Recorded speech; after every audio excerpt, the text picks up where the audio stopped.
Dear learners, welcome to this session. Today we will be discussing Right to Information Act 2005, which got amended in 2019. And the objectives of this session are, you will be knowing the procedure of obtaining information. This will also explain you the procedure and timeline for disposal of request. We will discuss the exceptions to RTI. We will also discuss the grounds for rejection to access in certain cases, and we will explain the severability clause and third party information. So, first is request for obtaining information. If any citizen of India wants to ask any information under the RTI Act, then what will be the procedure? A person who desires to obtain any information under this act shall make a request in writing or through electronic means. RTI can be also filed online in English or Hindi or in the official language of the area in which the application is being made. A very important provision, that it can be in English, it can be in Hindi or the official language of that area. If you are illiterate, then there is no issue. You will be just picking up your questions, and there will be a person who will type it for you, who will write it for you, and then he will just read it to you, and then you can just put your thumb impression, or if you can just sign, you can sign. So, this is very easy. It is not important that you need to be an advocate for this. It is not important that you have to be literate for this. Every commoner of this country, can ask for information under the RTI Act. You have to accompany your application with such fee as may be prescribed to the Central Public Information Officer or the State Public Information Officer, as the case may be, of the concerned public authority. A very important point. Many a times, we do not understand that, okay, we need to get this information, but where should we send this application for that information? So, that has to be in the concerned department only. And there is also a provision that if you are unaware about that and your application goes to the wrong place, then the PIO is duty bound to send it under intimation to you at the right place for getting that information. Specifying the particulars of the information sought by him or by her is very important, I cannot ask you anything and everything under the sky, under the sun, or I have to be very specific when I am asking for any information. This you will understand when we discuss the exceptions of RTI.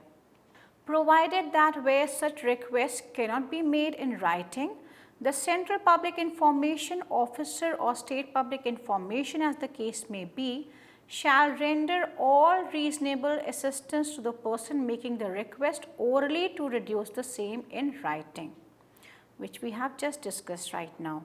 An applicant making request for information shall not be required to give any reason for requesting the information or any other personal details except those that may be necessary for contacting him. So, you are asking for information, so rest assured that nobody will harass you or nobody will ask you complicated questions as to why are you asking this information, who are you to ask this information, but it should be a bona fide application.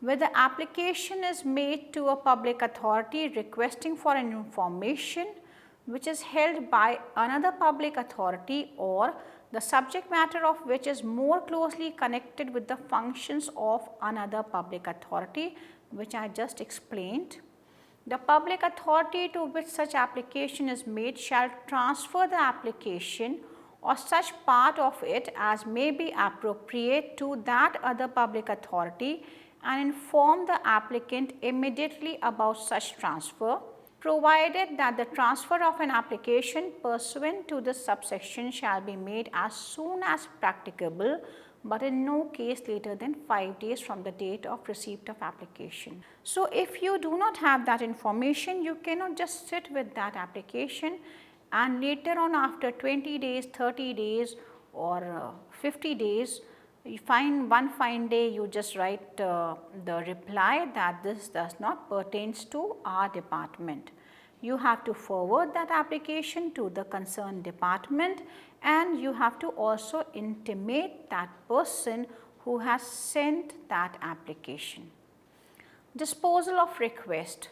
Subject to the proviso to subsection 2 of section 5 or the proviso to subsection 3 of section 6, the Central Public Information Officer or State Public Information Officer, as the case may be, on receipt of a request under section 6 shall as expeditiously as possible and in any case within 30 days of the receipt of the request either provide the information on payment of such fee as may be prescribed or reject the request for any of the reasons specified in section 8 and 9. So, this is very important. You just cannot take that application and keep it with you with no response. Provided that where the information sought for concerns the life or liberty of a person, the same shall be provided within 48 hours of the receipt of the request. So, when the life is in danger or liberty is in danger, then within 48 hours of the receipt of the request you have to provide that information. If the Central Public Information Officer or State Public Information Officer, as the case may be, fails to give decision on the request for information within the period specified under subsection 1, the Central Public Information Officer or State Public Information Officer, as the case may be, shall be deemed to have refused the request. Where a decision is taken to provide the information on payment of any other further fee representing the cost of providing the information, the Central Public Information Officer or State Public Information Officer, as the case may be, shall send an intimation to the person making the request. So, it is very important, you cannot just keep that application and say that it does not pertains to me after a period of 30 days or after a period of 90 days of that application. You just cannot say after 30 days or 50 days, one fine day you are approached that why did you not answer, and you have the reason that the fees was not appropriate. So, if there are additional fees to be paid by the applicant, you have to inform that person who has made the request, and you have to give the details of further fees representing the cost of providing the information as determined by him, together with the calculations made to arrive at the amount in accordance with fee prescribed under subsection 1, requesting him to deposit that fee and the period intervening between the dispatch of the said intimation and payment of fees shall be excluded for the purpose of calculating the period of 30 days referred to in that subsection. When there is a question of bona fide intention on the part of the PIO, it is very important that we have seen that in some cases on the 30th day, the PIO will write that you have to provide me this much of fees and give the details. So, it is not that you have to just sit with that application for 30 days and on the last date you ask for more fees from the person or more details from the person. So, you have to act in a reasonable manner. Information concerning his or her right with respect to review the decision as to amount of fees charged or the form of access provided, including the particulars of the applicant authority, time limit, process and any other forms have to be provided.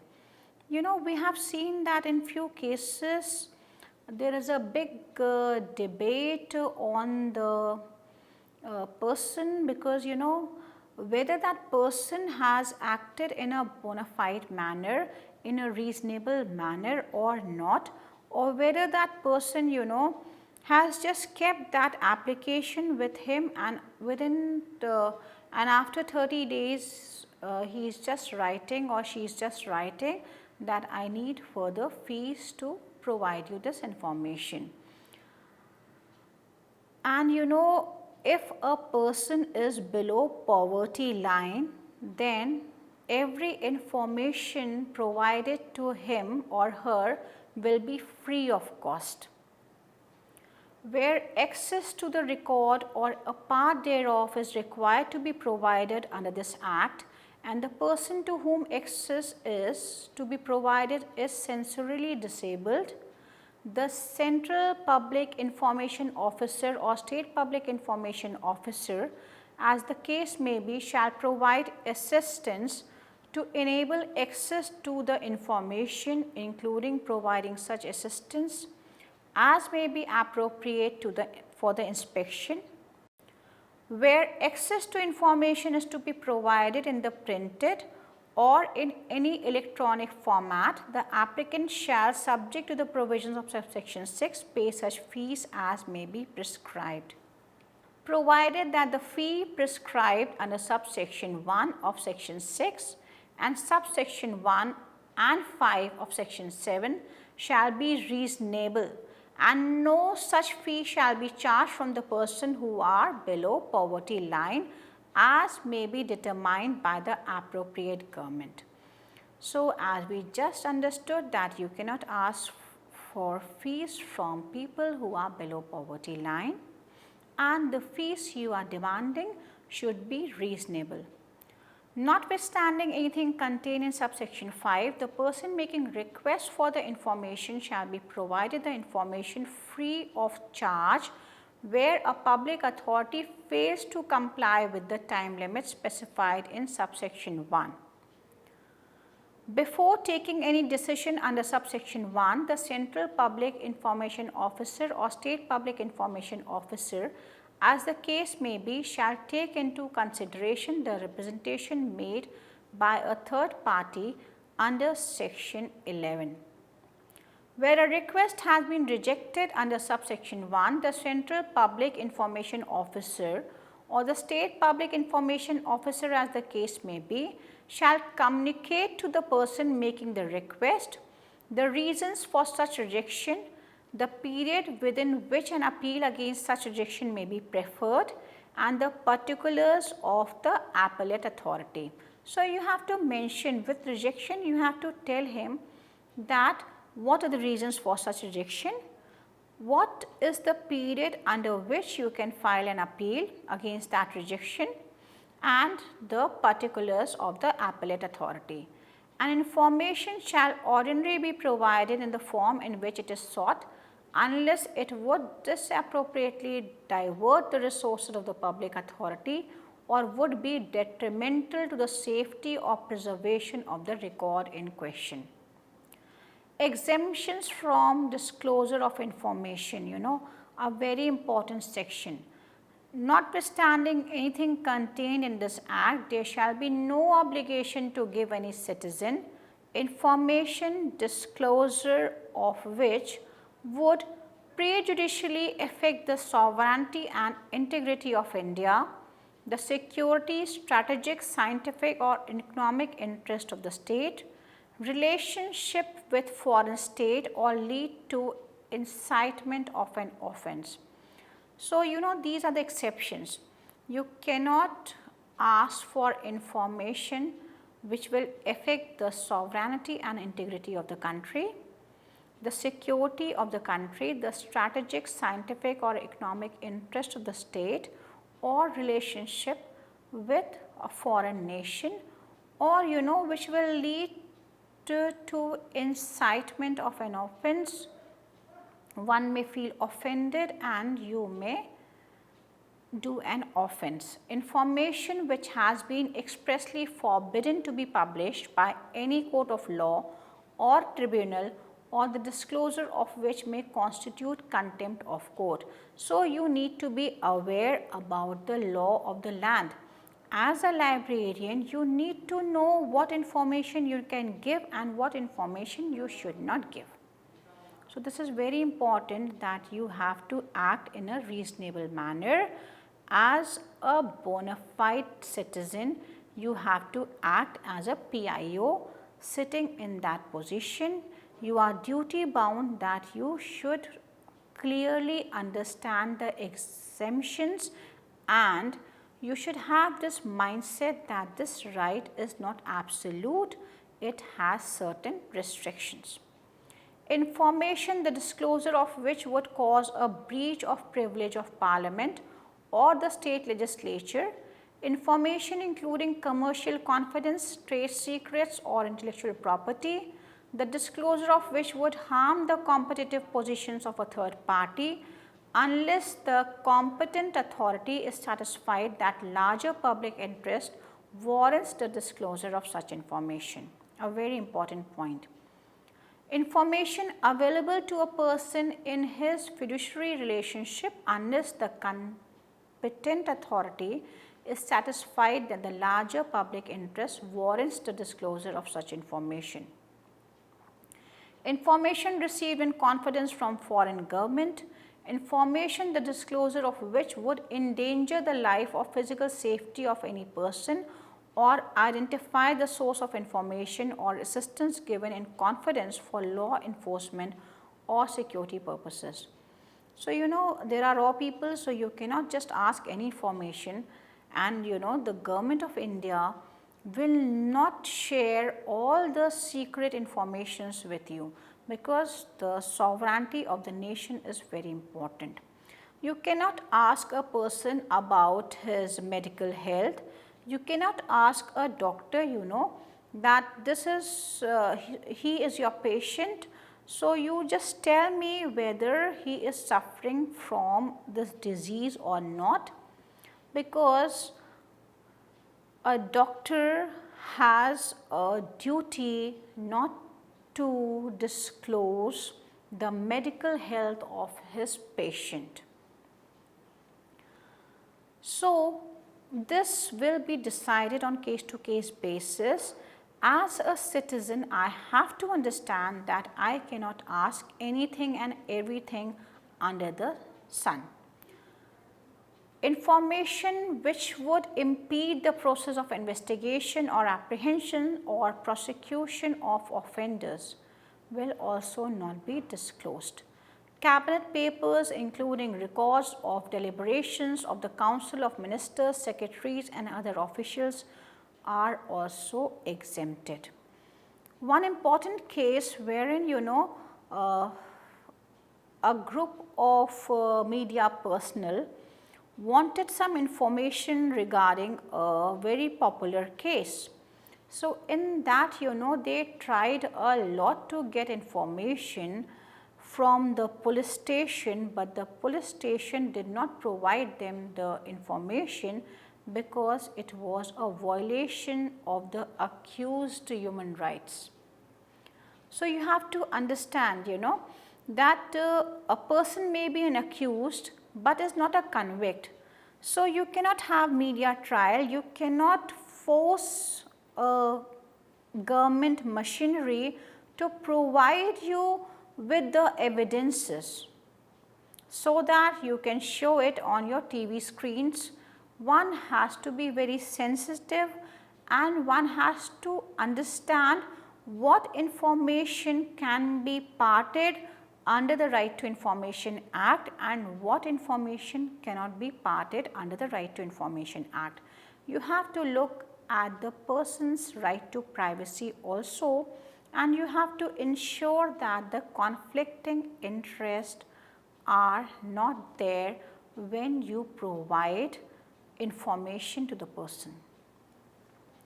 provided that the decisions of Council of Ministers, the reasons thereof, and the material on basis of which the decisions were taken shall be made public after the decision has been taken and the matter is complete or over.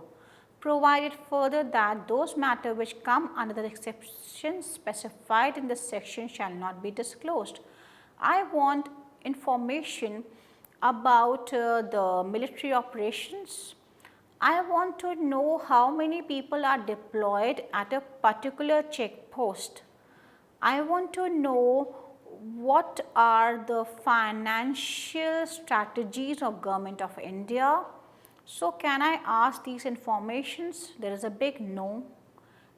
This is covered under the exceptions. I cannot ask for confidential information because it can affect the security of the nation. Information which relates to personal information, the disclosure of which has no relationship to any public activity or interest, or which would cause unwarranted invasion of the privacy of the individual unless the Central Public Information Officer or the State Public Information Officer or the appellate authority, as the case may be, is satisfied that the larger public interest justifies the disclosure of such information, provided that the information which cannot be denied to the Parliament or a state legislature shall not be denied to any person.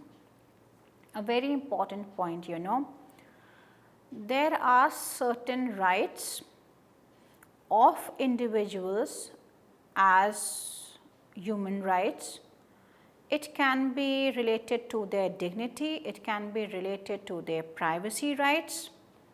But one has to understand that whether after giving that information it will help the common people or it will create more problems for the person of whom you are sharing the information. In cases of COVID, when you share the information, that information is not violating the person's right, but you need to curtail the spread of this virus. So, you have to act in the interest of the general public at large. So, you have to differentiate and you have to make a reasonable classification on the basis of every case. You cannot say that in X case you have not provided me the medical details of this person, but in Y case you have made it public. Everybody is knowing that yes, this person is having this medical condition. So, it is something which can be settled case to case basis. Notwithstanding anything in the Official Secrets Act 1923, nor any of the exemptions permissible in accordance with subsection 1, a public authority may allow access to information if public interest in disclosure outweighs the harm to the protected interest. Subject to the provisions of clauses A, C and I of subsection 1, any information relating to any occurrence, event or matter which has taken place, occurred or happened 20 years before the date on which such request is made under section 6 shall be provided to any person making a request under that section, provided that where any request arises as to the date from which the said period of 20 years has to be computed, the decision of the central government shall be final, subject to the usual appeals provided in this act. Grounds for rejection to access in certain cases is enumerated under section 9 of RTI Act. Without prejudice to the provisions of section 8, a central public information officer or a state public information officer, as the case may be, may reject a request for information where such a request for providing access would involve an infringement of copyright subsisting in a person other than the state.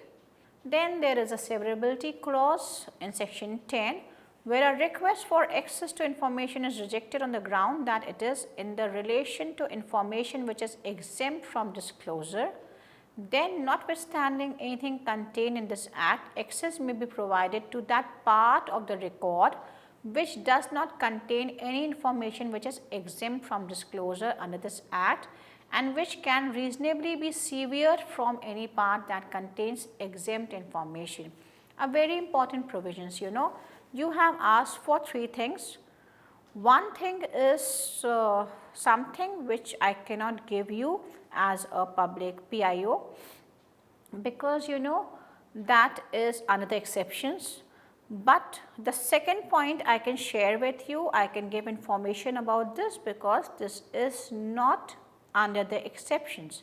So, I can just sever or I can just cut that portion and provide you the information about that portion instead of rejecting your application completely on the basis of exceptions.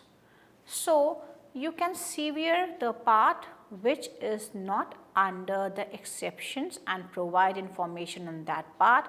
So, here is the role of the PIO, because he has to understand that which information is confidential, which information is against the law, which information is under the exceptions of RTI, and which information can be provided to that person.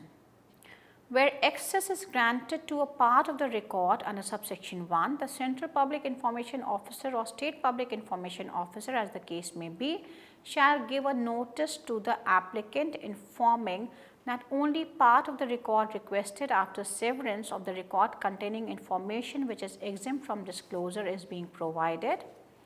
The reasons for the decisions, including any finding on any material question of the fact, referring to the material on which those findings were based, the name and designation of the person giving the decisions, the details of the fee calculated by him or her, and the amount of fee which the applicant is required to deposit, and his or her rights with respect to review of the decision regarding non-disclosure of part of the information, the amount of fee charged or the form of access provided, including the particulars of the senior officer specified under subsection 1 of the section 19, or the Central Information Commissioner or the State Information Commissioner, as the case may be, time limit, process, and any other form of access. Third party information is very important, where a Central Public Information Officer or a State Public Information Officer, as the case may be, intends to disclose any information or record a part thereof on a request made under this act, which relates to or has been supplied by a third party and has been treated as confidential by that third party. The Central Public Information Officer or State Public Information Officer, as the case may be, shall within 5 days from the receipt of the request give a written notice to that third party of the request and of the fact that the Central Public Information Officer or State Public Information Officer, as the case may be, intends to disclose the information or record or part thereof, and invite the third party to make a submission in writing or orally regarding whether the information should be disclosed, and such submission of the third party shall be kept in view while taking a decisions about disclosure of information. So, if the information has been provided by the third party, then you cannot give the information without his consent, provided that except in the case of trade or commercial secret protected by law, disclosure may be allowed if the public interest in disclosure overweights in importance and impossible harm or injury to the interest of such third party. So, if public interest is involved, then you can give this information. So, the interest or the harm or injury of the third party is more, or the interest, injury or harm to the public interest is more. That has to be calculated, You have to understand by giving this information, I am doing public good, or by giving this information, there is less harm to the person or the third party who has provided me this information.